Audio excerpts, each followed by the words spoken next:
3월 19일 금요일, 오늘 우리에게 주신 하나님 말씀은 열왕기하 25장 18절부터 30절까지 말씀입니다. 열왕기하 25장 18절부터 30절까지 말씀 함께 읽겠습니다. 시위대장이 대제사장 스라야와 부제사장 스바냐와 성전 문지기 세 사람을 사로잡고 또 성중에서 사람을 사로잡았으니 곧 군사를 거느린 내시 한 사람과 또 성중에서 만난 바 왕의 시종 5사람과 백성을 징집하는 장관의 서기관 한 사람과 성중에서 만난 바 백성 60명이라. 시위대장 느부사라단이 그들을 사로잡아가지고 리블라 바벨론 왕에게 나아가매 바벨론 왕이 하만 땅 리블라에서 다 쳐 죽였더라. 이와 같이 유다가 사로잡혀 본토에서 떠났더라. 유다 땅에 머물러 있는 백성은 곧 바벨론 왕 느부갓네살이 남긴 자라. 왕이 사반의 손자 아히감의 아들 그달리아가 관할하게 하였더라.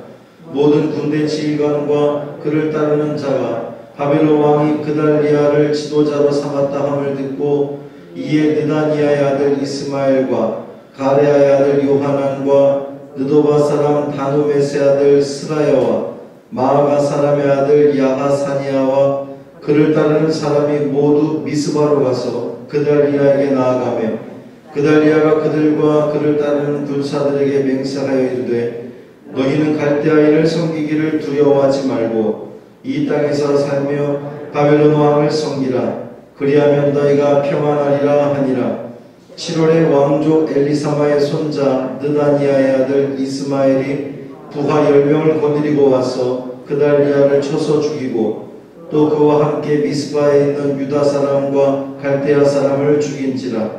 노소를 막론하고 백성과 군대 장관들이 다 일어나서 애굽으로 왔으니 이는 갈대아 사람을 두려워함이었더라. 유다의 왕 여호야긴이 사로잡혀간 지 37년 곧 바벨론의 왕 에월무로닥이 즉위한 원년 12월 그달 27일에 유다의 왕 여호야긴을 옥에서 내놓아 그 머리를 들게 하고 그에게 좋게만 하고 그의 지위를 바벨론에 그와 함께 있는 모든 왕의 지위보다 높이고 그 죄수의 의복을 벗게 하고 그의 일평생에 항상 왕의 앞에서 양식을 먹게 하였고 그가 쓸 것은 날마다 왕에게서 받은 양이 있어서 종신토록 끊이지 아니하였더라. 아멘. 이 말씀 하나님 말씀입니다. 오늘도 주님과 동행하는 복 있는 삶, 귀한 삶 되시기를 주님의 이름으로 축원합니다.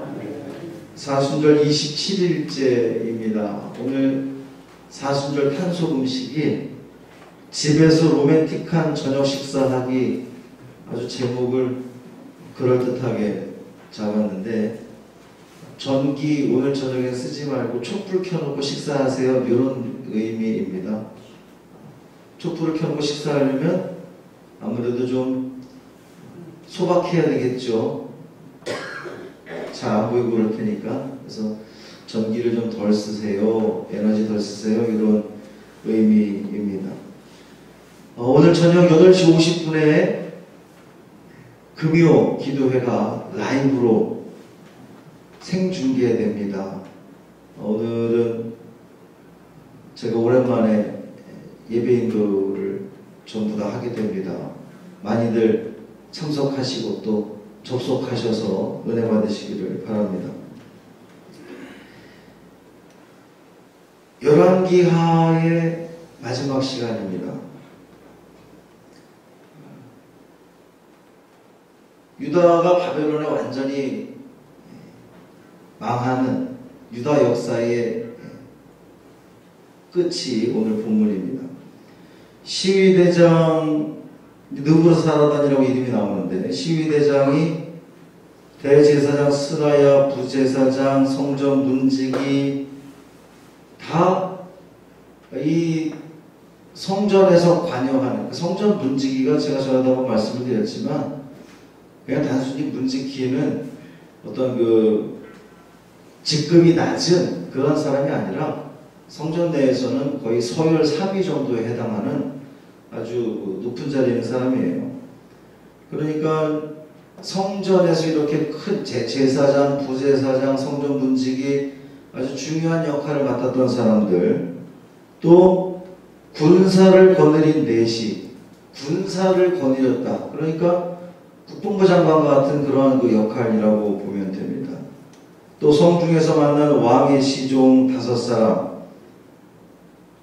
또 징집하는, 백성을 징집하는 장관의 병무총장 같은 그런 사람. 이런 그 나라의 또 성전에서 고위직을 맡고 있는 사람들을 잡아다가 이제 죽이게 되는 거예요. 왜 그렇게 합니까? 그만큼 유다 나라의 어떤 그 반란을 다시금 생각하지 못하도록, 아예 꿈도 꾸지 못하도록 그렇게 제거를 하는 겁니다. 그리고 나서 이제 유다 땅에는 계속해서 그런 그 언급이 되어 있지만, 바벨론이 다 많이 배운 사람들, 고위직들, 이런 사람들은 다 죽이거나 바벨론으로 데려가고, 이 팔레스틴 땅에는 그렇지 못한 사람들만 지금 다 남겨둔 겁니다.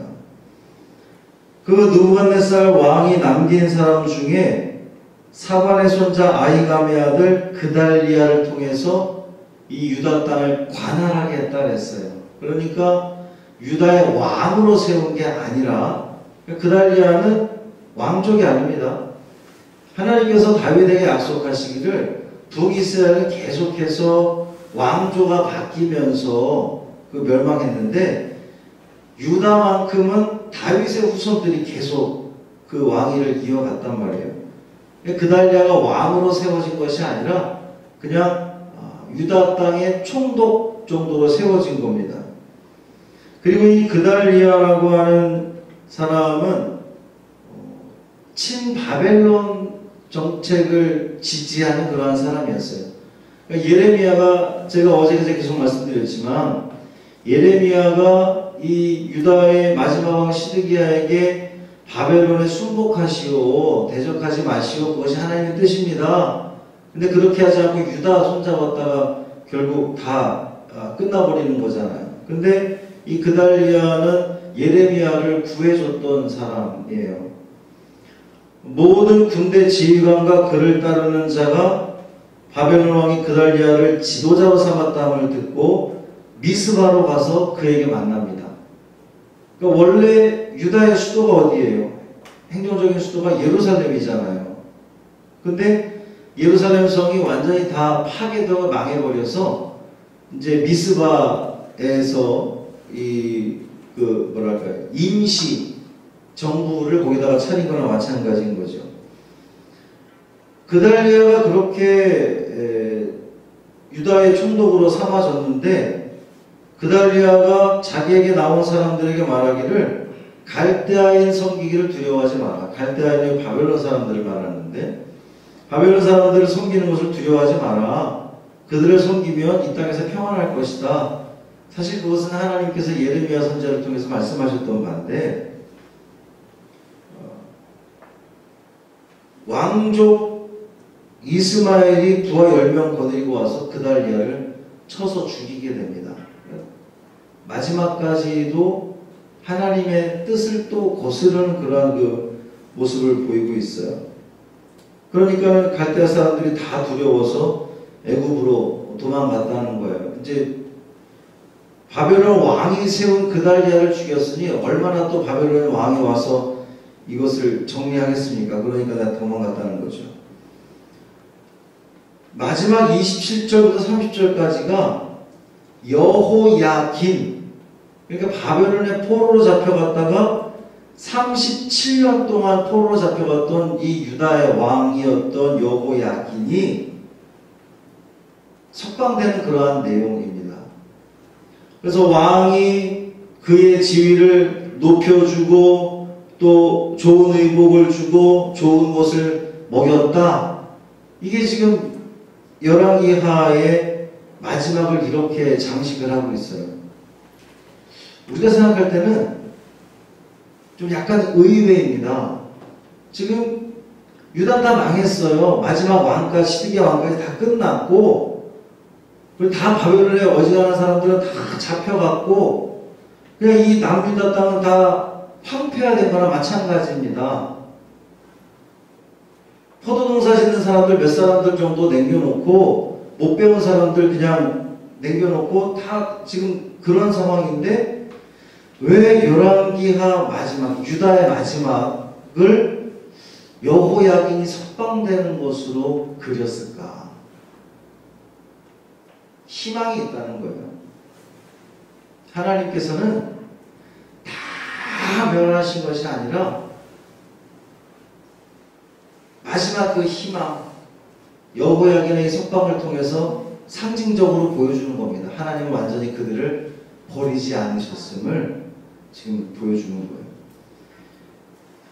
열왕기상이 다윗의 죽음으로부터 시작해서 솔로몬이 즉위를 하면서 유다의 이 멸망까지 약 400년 동안의 지금 그 일들을 그리고 있는데, 우리는 열왕기상하를 쭉 매일 새벽 우리가 묵상을 하면서 거의 대부분 안타까운 심정으로 성경을 읽어갔단 말이에요. 그 시작이 어디였습니까? 그 시작이 놀랍게도 솔로몬이었다는 게 우리 더더욱 충격적입니다. 우리가 언제나 생각하는 솔로몬은 다윗의 아들로서 지혜를 구한 왕으로 그렇게 여겨지고, 가장 유다가 이스라엘 전체가 분열되기 전이었으니까 이스라엘이 가장 부강했던 때가 솔로몬 시대라고 그렇게 생각되고 있는데, 그 솔로몬이 하나님으로부터 그렇게 지혜를 부여받았던 그 솔로몬이 결국 사람들과의 끝까지 하나님만 섬긴 것이 아니라 자꾸 이방 나라들과의 관계 속에서 나라를 유지하겠다고 하는 그 인간적인 생각 때문에 우상들이 들어오게 됐고, 그것으로 인하여서 결국엔 남북이 솔로몬 이후에 분열되게 됐고, 그 분열의 역사 가운데에 북이스라엘은 끝까지 거의 대부분의 왕들이 하나님 앞에 정직행하지 못했던 왕들, 남유다 역시 마찬가지로 몇 왕들 제외하고는 거의 다 그렇게 또 하나님을 떠났던 이 역사. 그래서 북이스라엘이 먼저 망하고 남유다까지도 망하게 되는, 하나님께서 허락하신 그 약속의 땅 가나안 땅에서 땅을 뺏겨버리고 이방으로 끌려가게 되는 그런 그 아픔의 역사들을 지금 그리고 있단 말이에요. 열왕기 상하를 마무리하면서 우리가 살아가야 할 그 삶의 방향들을 다시 한번 조정하기를 바랍니다. 어떤 방향으로 나아가야 할지, 우리가 누구를 섬기며 나아가야 할지. 사실 신앙생활이라고 하는 것이 굉장히 어려운 것 같지만 또 단순합니다. 하나님 뜻 가운데 늘 살아가면서 세상의 힘이라든지 세상의 권력을 의지하는 것이 아니라 하나님을 의지하며 나아간다면 하나님께서는 그에게 복 주시고, 마치 요셉처럼 그 요셉과 관련된 모든 사람들이 형통케 되는 은혜를 주셨던 것처럼, 그렇게 너와 너의 주변까지도 하나님은 다 책임져 주시는데, 그러지 않았을 경우에 솔로몬처럼, 또 솔로몬 이후에 이 모든 남유다 북이스라엘 왕들이 행했던 것처럼 자꾸만 다른 것들, 하나님이 아닌 다른 것들을 의지하며 나아가려고 했을 때에 결국 그들의 종말은 패망밖에 없다라고 하는 사실을 우리는 다시 한번 기억하면서, 이 사순절 기간 동안 우리의 신앙을 더욱더 다잡기를 원하고, 예수 그리스도의 십자가를 바라보면서 내가 바라볼 것은 주님밖에 없습니다. 그 신앙 고백 가운데에 이 하루도 믿음으로 살아가시고, 또 참 신앙인의 모습을 걸어감으로 말미암아 우리 하나님께 영광 돌리고, 또 하나님께 영광 돌리면 우리 하나님은 그냥 내버려 두지 않으신단 말이에요. 하나님께서 준비하신 그 모든 은혜들을 쏟아 부어 주실 텐데, 그 은혜를 누리는 우리 모두의 삶 되기를 주님의 이름으로 축원합니다. 할렐루야. 살아계신 아버지 하나님 감사합니다. 솔로몬 이후에 남유다 북이스라엘로 갈라졌던, 그리고 북이스라엘이 먼저 멸망하고 이제 남유다의 마지막 모습을 우리가 바라보게 됩니다. 하나님을 떠났던 이 이스라엘 백성들 결국 패망하여 포로로 잡혀가고 그 땅은 황폐화 되었는데, 하나님은 오늘 본문의 이 마지막 말씀을 통하여서 우리에게 희망을 주십니다. 완전히 다 버리지 않으셨음을 우리에게 다시 한번 알려주십니다.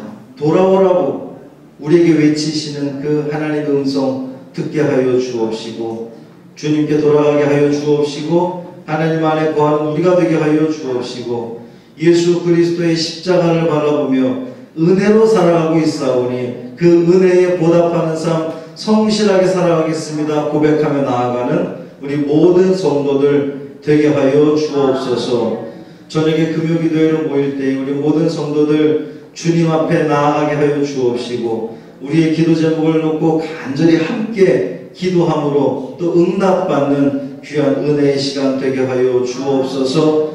이 하루를 온전히 주님께 맡기기를 원하며 우리 주 예수 그리스도의 이름으로 간절히 축복하며 기도합니다. 아멘.